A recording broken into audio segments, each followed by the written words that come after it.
Ladies and gentlemen, welcome this Saturday night. We have the Rampage Premade semifinals. We have Rawr versus Outkast. My name is Frez. I will be your play-by-play caster for today. Joining me is Danielson524. Danielson, how are you doing, man? I'm doing pretty good. How about you, man?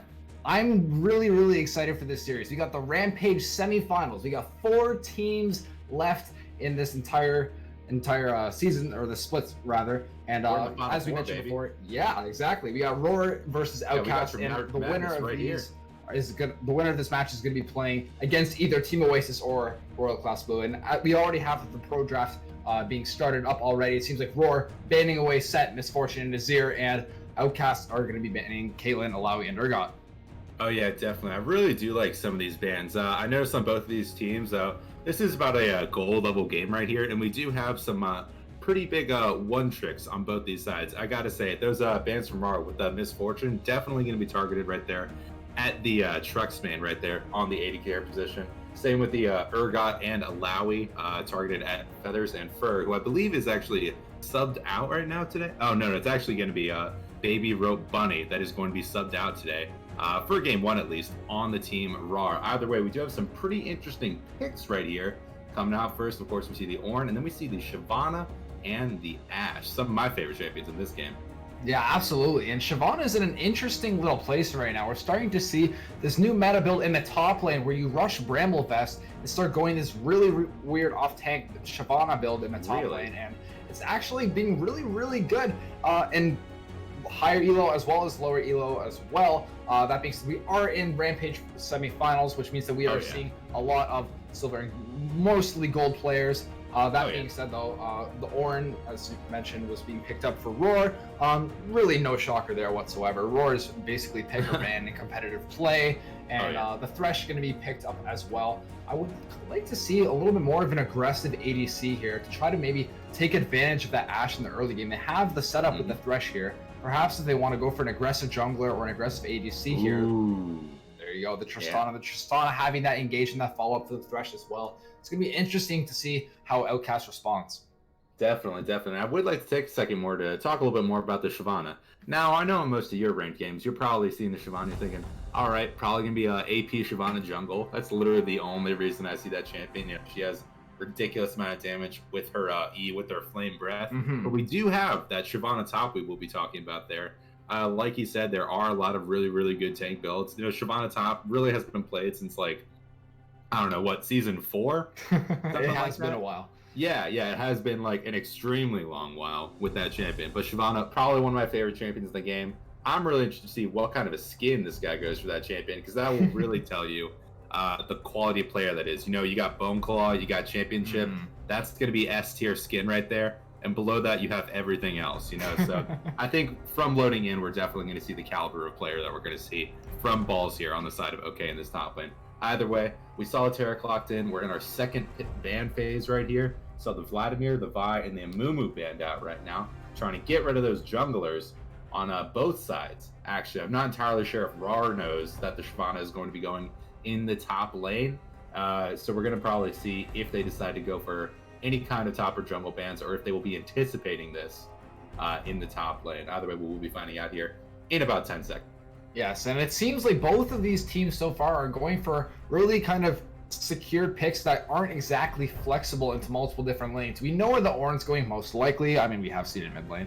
We know where the Thresh, the Tristana, the Ashe, the target. We know all about that here. So we see Outkast already directing their ban priority, trying to get rid of the junglers pool with the Amumu and the Vi. They're saying, all right, we don't want to deal with this Amumu. Amumu's too much of a team fight presence here. But now, as you kind of reacted there, they're gonna actually be hovering the Fiddlesticks here, but no, it looks like that they're gonna end up locking in the Zac, and that will confirm the Shyvana going into the top lane. Absolutely. And you know the big thing about Zacs, one thing I would like to put out with OK is Electrify actually does play a large amount of Fiddle in his solo queue. However, the Zac pick might signal something else. One thing I did notice is that Challen is he is a little bit of a classic Yasuo player. He has he doesn't have the best win rate, but he has a lot of games on that champion, and I think he could actually pair up very well with the Zac if we see the right pick.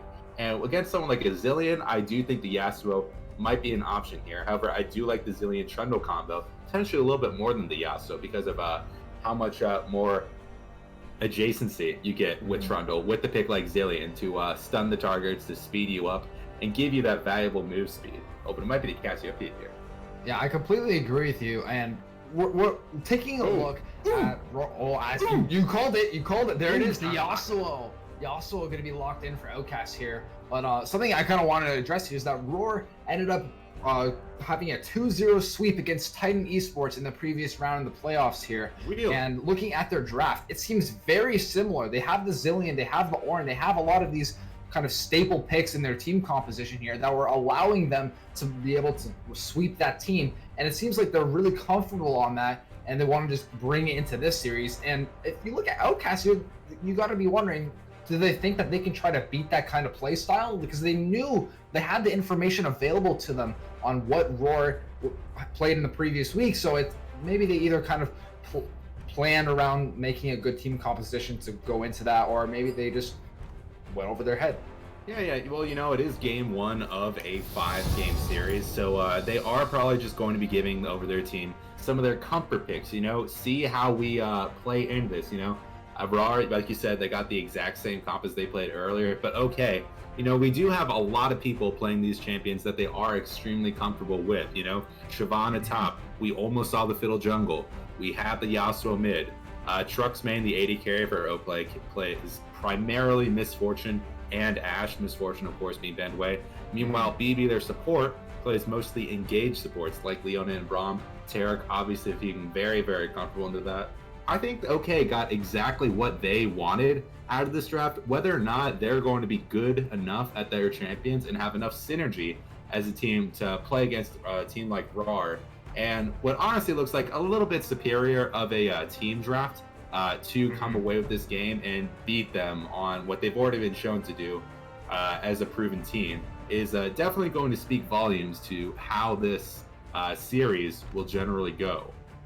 Yeah, I completely agree with you. And something that also kind of went over the heads of Outkast is that aside from the Shyvana, like, who will most likely be building full tank and having a little bit of magic damage, their really only source of magic damage is through Zac here. They don't exactly have that much to try to get through the Ornn, to try to get through the Zilean. It's going to be up to Ashe with that Blade of the Ruined King build to try to shred through those tanks, not to mention the Trundle as well. And it seems, if you look at the composition for Outkast here, their win condition is relying heavy on engage. They need that Zac to go in, get that combo with Yasuo. They have the wombo combo potential, but if you look at the side of Rawr here, they have the Zilean, they have the Thresh to be able to lantern and flay off the Zac as well. They have the Trundle Pillar to disrupt it. They have so much reliable disengage here that it's going to be really interesting to see what kind of is the bigger of the two. Is Outkast going to be able to execute their engage really well, or is Rawr going to be able to rely on that disengage and turn these fights that way?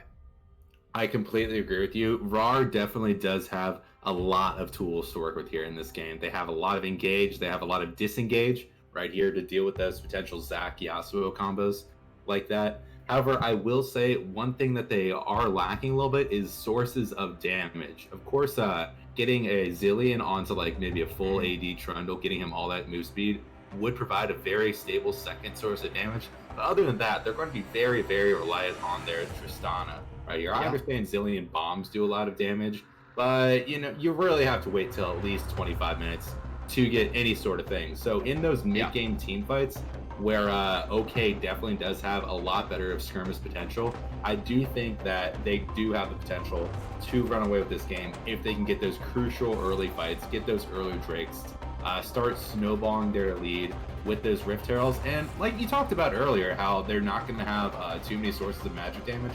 Of course, their main source of damage being the Ashe and the Yasuo.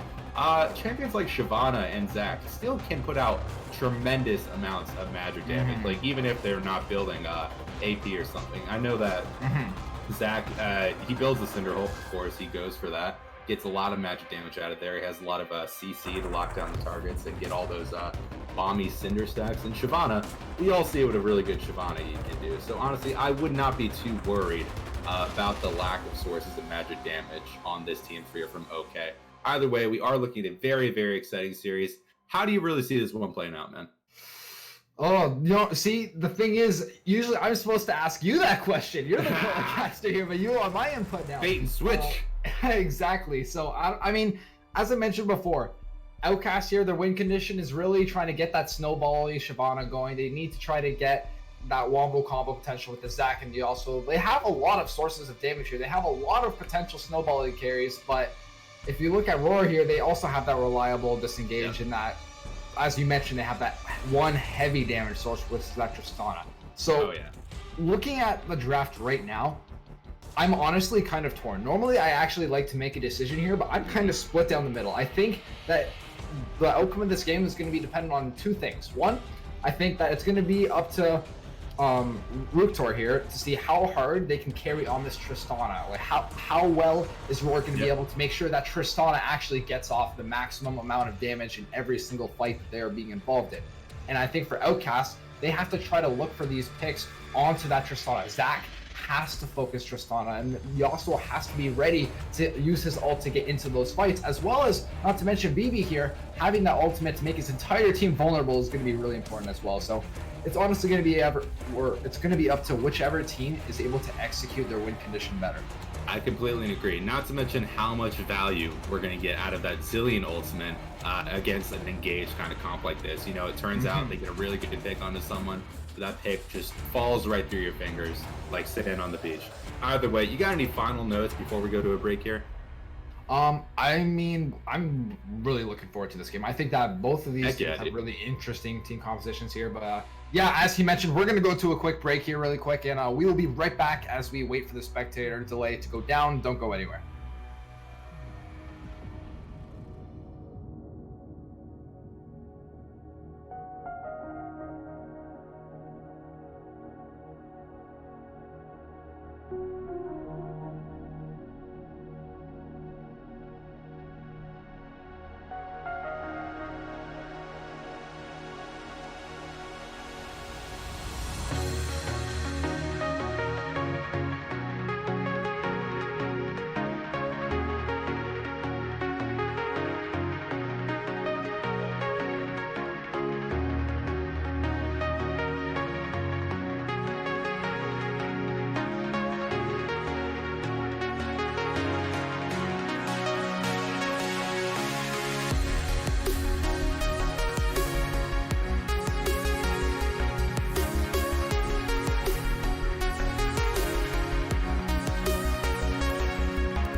Ladies and gentlemen, welcome back. We are entering game number 1 of the Risen Esports Rampage semifinals. Once again, I am Frez, your play-by-play caster for tonight, and joining me, Danielson. How you doing, man? I'm doing pretty good. How about you, man? Dude, I'm excited. As I mentioned before, this is going to be a great series. I think both of these teams are really well matched against each other. Both teams being 8-1 in the entire season here. Like, both of these teams know what it feels like to win, but they also know what it feels like to get that one loss. And in a series like this, every game is going to matter, because when both of these teams have records like this, you gotta, it comes down to which team makes less mistakes. Oh yeah, not to mention the winning team here is the one that gets to go into finals, if I am correct. We are in the final 4 of this open right now. So this is, games are pretty important at the moment. Yeah, absolutely. It's going to be really, really interesting here. As we look into the game so far, nothing out of the ordinary aside from both teams, just getting that line of scrimmage down. I would have liked to see the red team maybe get a little bit of a ward over that bush here, but then again, you also do have to respect the fact that Rawr has the thresh available, and might not be the best of ideas to walk in there, but it seems like Balls, something we didn't actually address in Champ Select here with Balls. We expected more of a teleport ignite summoner spell combination from the Shyvana in the top, and that's what we typically see with the Shyvana top, but he actually opted for the flash. Yeah, a lot of the time when a top laner, they have the tools to sort of avoid a gank without needing their flash, like Fizz top, that was always a thing, or from Hecarim top when that was a thing. They usually forego the flash for a little bit additional kill pressure with the ignite instead. Now Shyvana, probably not in Fizz or Hecarim tier, but once she gets her level 6, definitely has a very, very easy time getting away from those ganks. However, we have been talking a lot about top lane here, but one thing I really would like to say is mid lane matchup, how important that's going to be. We talked a little bit how Challen does have a lot of experience on that Yasuo pick, and this is actually a really good lane for Yasuo here with Zilean. However, I am just now noticing that Zilean and Ornn decided to go for a lane swap this game, meaning it's going to be Shyvana against the Zilean and Yasuo against the Ornn. This is definitely not what we expected before, and we probably see some changes right here in the runes. We might see Yasuo accidentally has magic resist instead of armor. We might see the opposite right there from Shyvana. Definitely going to affect this game a lot. Yeah, exactly. That's exactly what you want to see from the side of Ornn here. When you have these unfavorable matchups here, you have that Zilean to the Yasuo. That definitely benefits the Yasuo in that lane if you were to actually be laning against the Zilean, but not to mention the fact that you actually get, as you mentioned, the rune advantage as well. But as we see Gavin up here coming to the top lane, gonna be putting down the pillar, and that's gonna be the double bomb on the Shyvana, getting the stun off. Gonna have to flash, but it's not gonna be enough here to get away. But now in the bot lane here, we see the Zac charging up the elastic slingshot. That's gonna be the flash from the Tarek. He's gonna walk away. The heal from the Tristana trying to save him, but he's gonna get pulled right back in from the Zac here. They want more. He's going to try to get the Tarek with him. He might not get it. And that's going to be the Ashe going for the kill as well. It's going to be a 1-for-1 across the map for both sides. All right, yeah, pretty standard jungle stuff right here. We did see the Zac path into the bot lane here. Meanwhile, the Trundle did choose to path into the top lane. 3 minutes is a very, very standard gank time for any jungler. You do those camps, you get your level 3, and you look for a gank. That's pretty standard. Usually you're supposed to ward for it, but I guess there wasn't happening right there. Trundle is going to be looking in the mid lane, by the way. One thing I would like to point out is how much more effective that was of a gank for the top lane, however. And one thing I did notice is that there was a little bit of a teleport happening right there as Shyvana was getting ganked. I anticipated that being someone on her own team, honestly. Like, did Yasuo take teleport? But no, it turned out she may have misclicked that actually, and will be down a pretty substantial cooldown because of that misclick. I guess she was just expecting to have some other summoner instead of that teleport. Maybe they're mixed up on the key bindings. Either way, it's definitely going to hurt for that champion.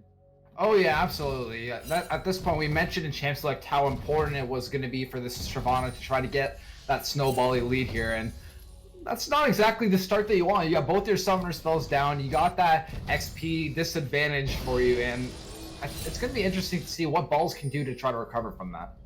Absolutely. Not to mention how bad of a lane this probably is for Shyvana right now in terms of like good jungle setup. Obviously no one wants to be playing the range versus melee top lane sort of thing, but to have like a champion like Zilean who can just like take away your move speed so easily when that's really the only thing you have. Ooh! What's happening here? Oh, actually gonna land the hook, and then the pillar's gonna come up. That's gonna be the flash from Ash trying to get across that pillar. Gonna get out just fine here. That's gonna be a flash burn for Ash here. A little bit of a rhyme for you. No flash on the Ash. Boy, that play was cash. Anyway, yeah, back to the top lane. I gotta say, that really has got to feel bad on Shyvana because of how important move speed is on that champion. You know, champion without dashes. Of course, not as important as getting ganks here in the bot lane and blowing flashes, however. One thing I would also like to point out is that Ash did go for the Hail of Blades as well in that champion. That is something we are seeing popping up a lot right now. For a long time, it was going to be the lethal tempo. Definitely does give you a little bit of a scaling advantage, but, you know, people don't appreciate how good the poke and the all-in from Ash can be. You know, her Q is an auto attack reset, so she obviously does have a little bit more of a synergy with that Hail of Blades. So, you know, if you're looking to go into that sort of a tree where you do get the ult cooldown reduction, that is going to be very, very impactful to get that Hail of Blades and that extra laning pressure on that champion. Yeah, I completely agree with you. And I want to also address the fact that in a lane like this, where you're against that Tristana who's going to be trying to charge up her bomb here, you don't exactly want to be taking those long set fights, but hang on a second, we got the dragon flying in here. That's going to be Zach pulling her back to the minion, but Zillion has the ultimate pops, gonna walk back to his turret. That's gonna be a flash burn. The ultimate not gonna be popped up, so he is gonna remain kind of low here. The fireball, that's gonna be a kill going over to balls, and that is going to be a lot of XP missed as well. Yeah. No respect right there on that Zillion for the side of Shyvana. You really need to, like, people just don't appreciate how much damage, like, the empowered Shyvana E does. Like, it is such a fat area of effect spell, and even if you have, like, just points in it, no ability power in your kit, it still does scale with AD, even though it does magic damage, but it is such a strong spell, and you can't just be sitting there under your tower with Shyvana in ult form at 100 HP like that Zillion was there. Yeah, and as I was kind of talking about before that fireball came in, was that Zillion's ult, when he got out there, it never actually popped. So he never regenerated that health from that engage there. And so when the ultimate wore off, he was really, really low health. And when you're low health like that, you gotta watch your back positioning. Because as you saw there, Shyvana just took full advantage. Oh yeah, definitely. And this advantage will probably go very, very far on that champion. You see, she is building a lot of CDR right now, you know?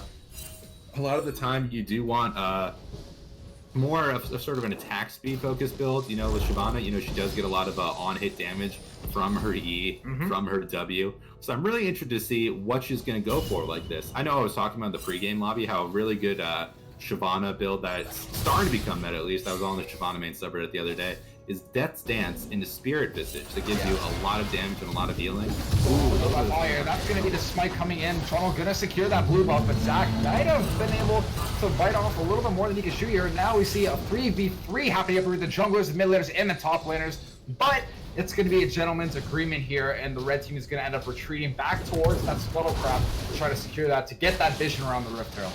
Oh yeah, Rift Herald will be pretty big right here. Yeah, like I was talking about, Death's Dance into Spirit Visage gives you a lot of healing, makes you an uber tank. Either way, that's a good build on Shyvana right now. A lot of good builds on Shyvana right now, but it will be the Rift Herald. Probably not going to see any kind of a contest right there, and provide a lot of scaling advantage for the side of OK here in this series.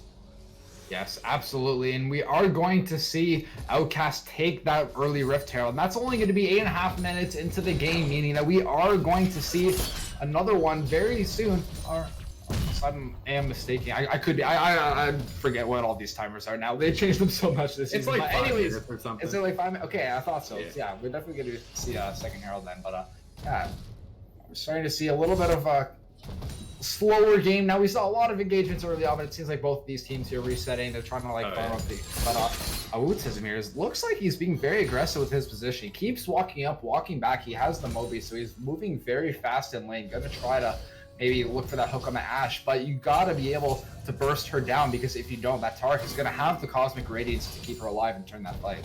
Oh yeah, not to mention how much value they're gonna get out of the Enchanted Crystal Arrow in these fights. You know, being able to hold someone still and guaranteeing that Taric stun to combo with it could provide a lot of value potentially here in the 2v2 fight. We're gonna have to see if they even go for it. Ooh, a bit of a flay right there.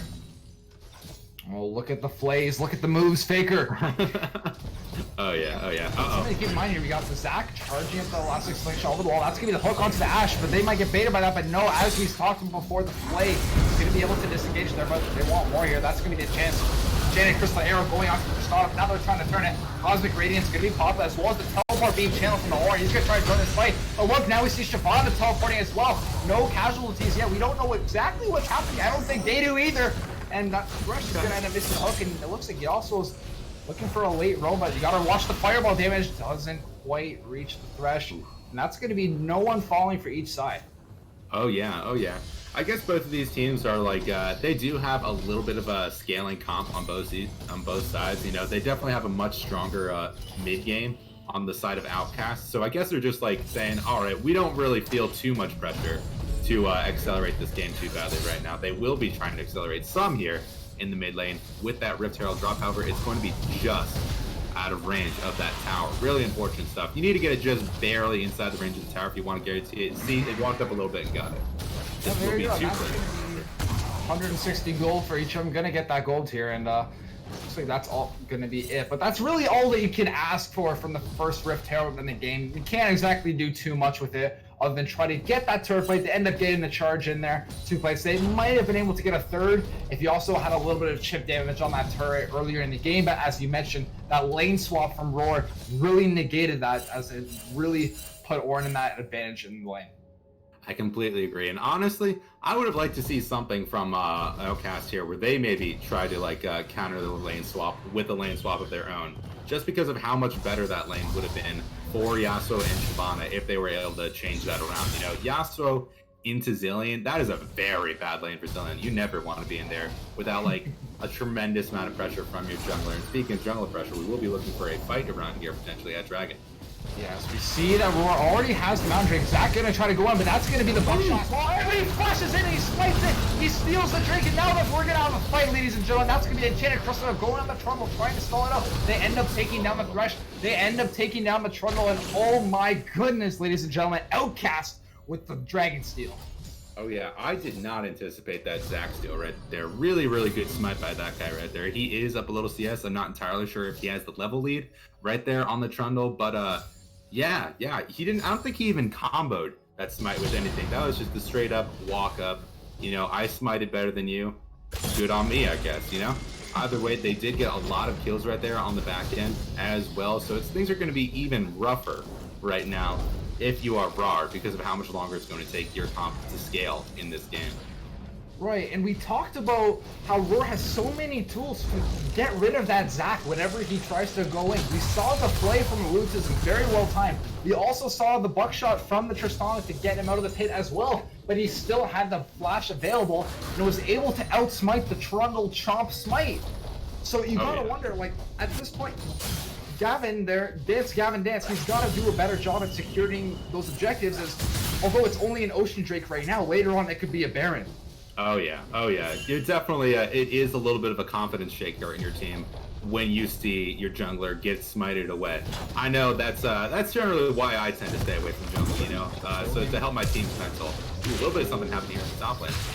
He almost ended up dodging that there, but Zach was able to get the Q, pull him back, but it doesn't quite matter. He's gonna end up walking away just fine. But look at the side of Outkast here. They already have 3 people up in that lane. They went for that rotation. They are ready to try to commit to that turret as well. But look, we see the play on there. That's going to be Shyvana popping the ultimate defensively.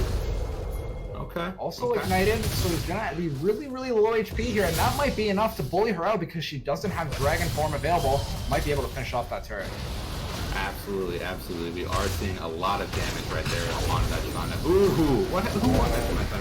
I can't quite tell. It seems they both have no buffs. We're going to see who wins this fight, the more important one here. It looks like they're going to try to go in here. Zilean, that's going to be the Cosmic Radiance pop from the card. He's going to be invulnerable for a bit, trying to put Zach down, but he's going to end up being in his passive to be able to stall it for a little bit of time. Sorry, the Zilean ulti as well. And Zach still has passive build. That's going to be a kill going over to Yasuo. Ash going to end up taking a kill as well. That's going to be a 2 for 0 going over to Outkast. Damn, really good job out there of Outkast. They they're just making this blue buff theirs, honestly, with the amount of invades they've tried to go for on this. It's we were talking a little bit how they have to be worried about the synergy on the side of Rawr because of how much these guys play together. Ooh, amazing bump on the Thresh here. But we're just gonna try to go get that last auto attack and the jump reset. Gonna get out just fine. That's gonna be a free kill going over to Rawr, and that's exactly what they want to see right now. That was really good job there by Rook Tor on that Tristana AD carry at the moment. You saw how she was able to combo that additional auto right there with her ultimate. I know at level 1 your ultimate actually pushes them back still within your auto range, which is why some Tristanas choose not to put a second point in their ultimate until later in the game. But to be able to play that well at this level especially, really good job at this guy. And it is going to be the tier 2 for Rawr in this game. Though they aren't winning a lot of fights across the map, they are definitely keeping it even in the gold. They're actually up about 500 gold in this game, despite being 2 to 6 right here in the kill deficit, probably because of the amount of towers that they're able to take. Yeah, absolutely. And as we look at kind of the gold graphs for both these teams, actually, I will get back to that in a second. That's going to be a lot of bomb damage coming in. Zillion trying to look for one more, but he ends up getting stunned into the turret. That's going to be the ultimate pop. He's actually going to try to take that current shot there. Get back in his pass. He's got to be careful. Oh my god. On the bomb! The bomb ends up finishing the Asher, and Electrify out here is going to try to finish that off. He doesn't have the ultimate available anymore. He's going to be really low HP. Elastic Slingshot should be coming up in a second here. He ends up not dodging it, and that's going to be Electrify gonna end up taking that kill here, but he's got to get down to the bottom side of the map here as we see the dragon spawning in less than a minute.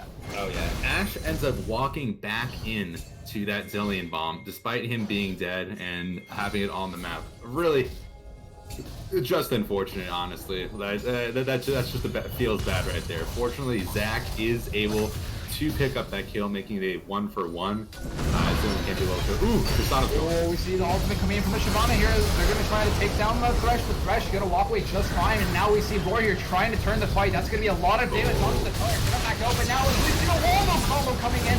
The also trying to pop off here, but Paul's end up going to take down Perp. We see Zach chasing them down. They want more. They want the carry. They know Tristana's the threat. And we see the Flay going to end up knocking Zach away, but they're going to end up finishing this turret here. No problem whatsoever. That's going to be 2-for-0. Seems that history's repeating itself here. Going over to Outkast here, but Shyvana almost ended up falling herself. Oh yeah. It's definitely got to be scary right now with Zillion. He has the magic pen on his boots, and he does have some AP so far in this kit. And it's definitely going to be scary seeing how much points he's going to have in his bot and how much more damage that champion is going to do later in this game. Dragon comes here. Okay. Those bombs got that dragon low, man, but Electrify House showed us earlier how good he was at smiting those drakes, and he's going to get it again. Absolutely, and one thing I would like to look at right now is I play a lot of Shyvana myself, and it looks like we are going to see the Death's Dance first item. I could have sworn this guy built like I don't know, like a no magic mantle or something, and I wasn't entirely sure what that was building into. Either way, it is going to be the Death's Dance and Lucidity boots here on Shyvana. Definitely wants that extra CDR in the kit, probably just get some extra ease in these team fights. Probably could have made the argument for any sort of boots on that champion. You know, she is very stat stick, very value oriented champion, but I am happy to see it getting played, and we are seeing a pretty big advantage right now on the side of OK with that team fight. They've actually been able to turn around this gold deficit. I believe they were down 500, now they are up almost 1,000 on Rawr. Yeah, absolutely, and that Kindle Gem kind of threw me off for Shyvana's build early game because she ended up rushing that after getting the 2 longswords, and I was kind of confused as to what she was opting to build. It almost looks like she was going for a black cleaver as opposed to that early death stance. But we see the flash hook from the Thresh. That's going to be a kill. You can't get away from that one. A Wootism getting that kill over to Rawr, and at this point, when the game is so close, you got to try to get as many of those picks as you can. Absolutely. You hate to see it, honestly, right there. Just getting a pick right there when your team has so much momentum.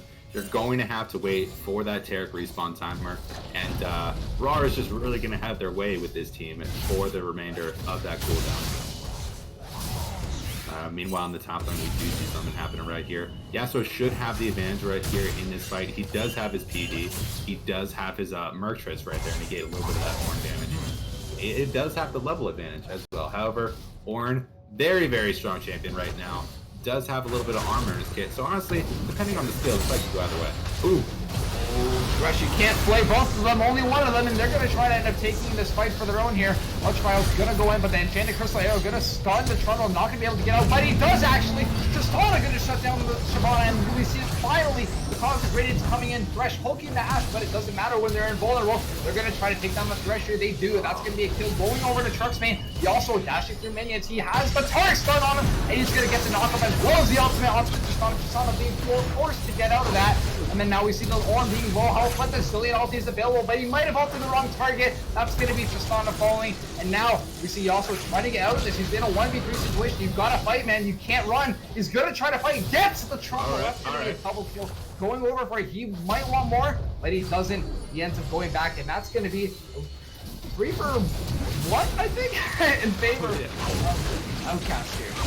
Oh yeah, definitely so far the story of this game is being able to play so much more coordinated as a team on the side of Outkast. You know, we talked a little bit about this game, about the amount of engage that they will have, and the amount of times that they've been able to just like catch out 2 or 3 members of Rawr while having their entire team with them on the side of Outkast has been really just what's been able to swing the lead for them so far in this game. I believe once we get into the later portions of this game, we should see a little bit of this bleeding stem a little bit once they start walking around as a 5-man and they don't start giving these up. But until then, you can't just have Zillion sitting in the side lane while there's a fight happening in the mid lane. You know, you got to start working as a team right here. It should be happening pretty soon. And a little bit of a power spike, it will be the Infinity Edge picked up right now for the Yasuo. He didn't have any components of that Infinity Edge in the last fight, and now he has the whole thing. So he is going to be a completely different champion in these coming up fights right here. Yeah, Yasuo, he ended up going that Riot recommended build path for Yasuo, which is typically what we've seen in the past, getting that PD into the IE. But when he's against that Orm, something I really would have liked to see instead was have him go that Blade of the Rune King early on.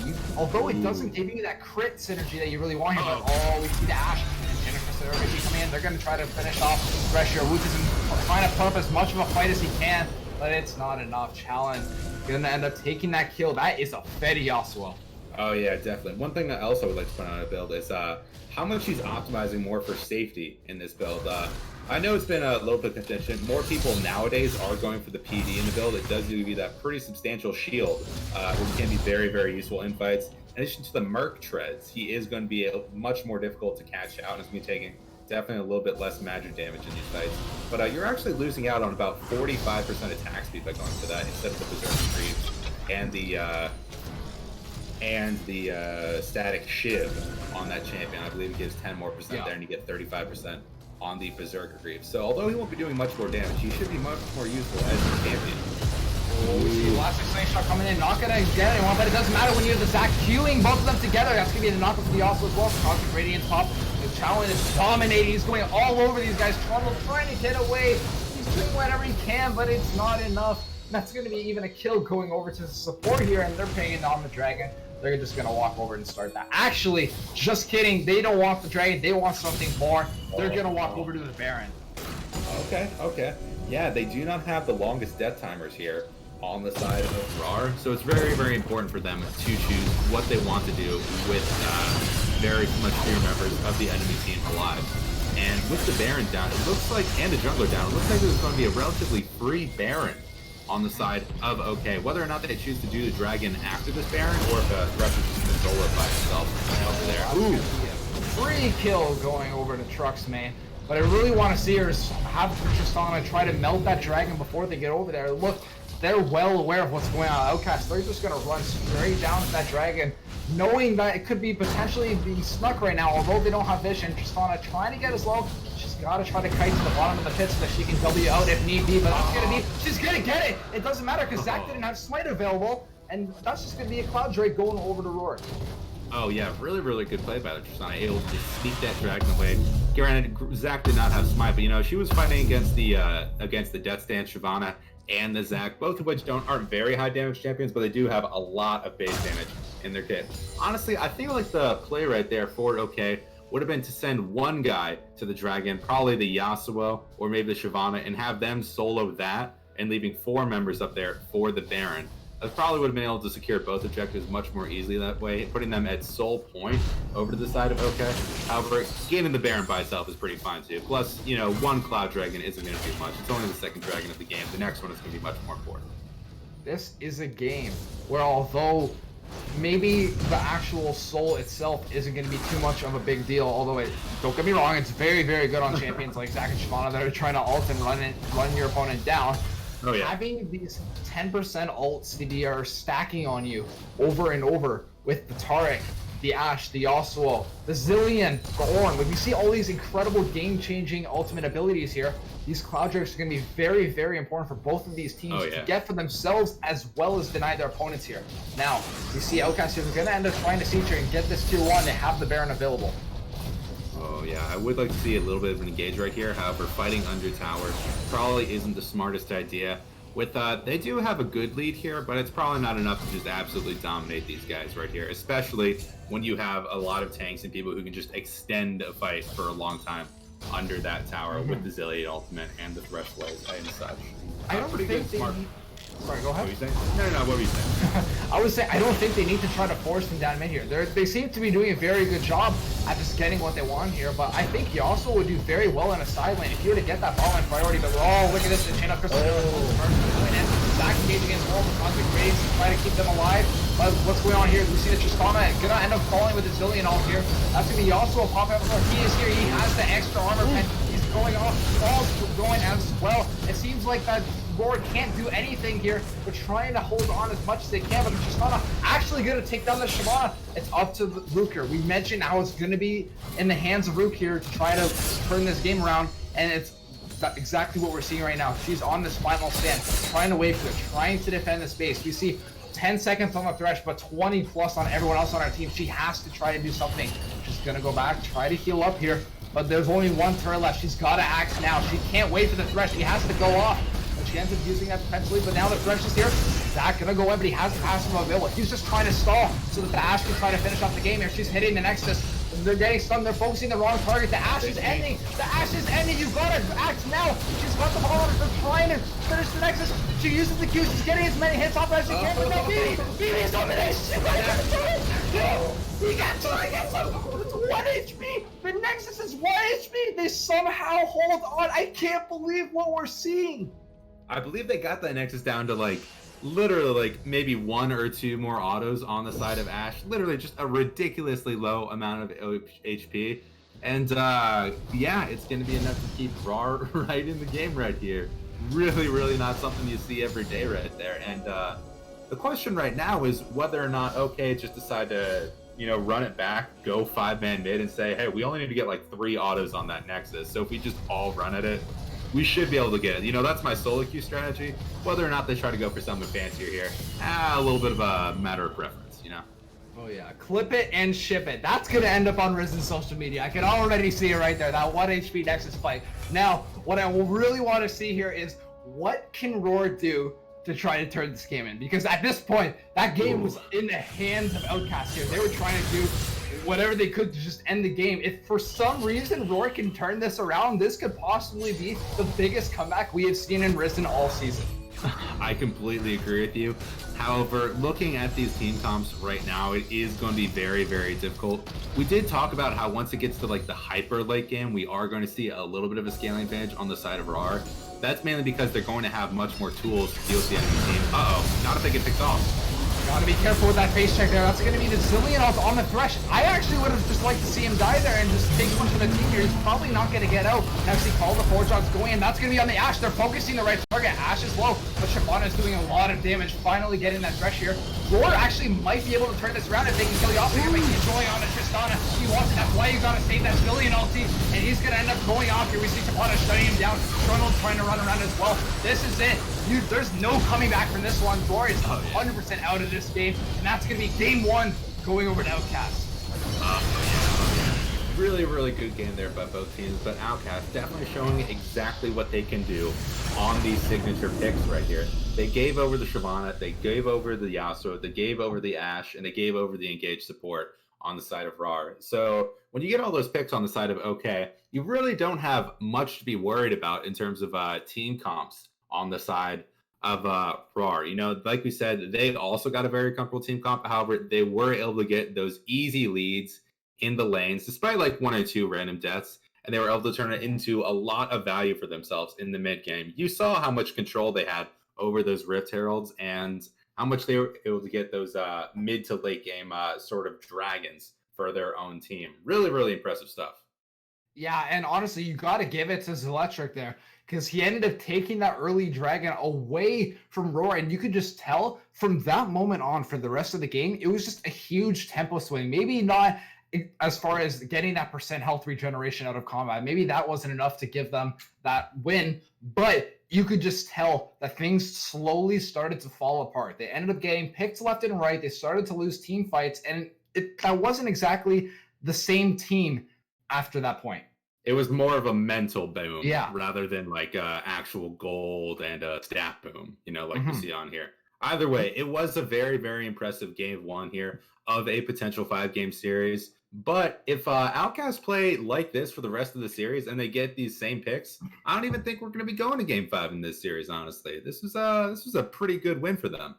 yeah, exactly. As long as Outkast keeps doing what they're doing, as far as the way they executed that early lead into the mid game, I think that they would be just fine going into the rest of this series. However, Rawr, they got some thinking to do because they picked a very similar team composition to what they picked in the previous round, which did them just fine, and it didn't work. So that being said, we're going to take a quick break here. Both of these teams going to be thinking about what they want to do going into game number 2. We'll be right back. You're not going to want to miss the second game. Don't go anywhere.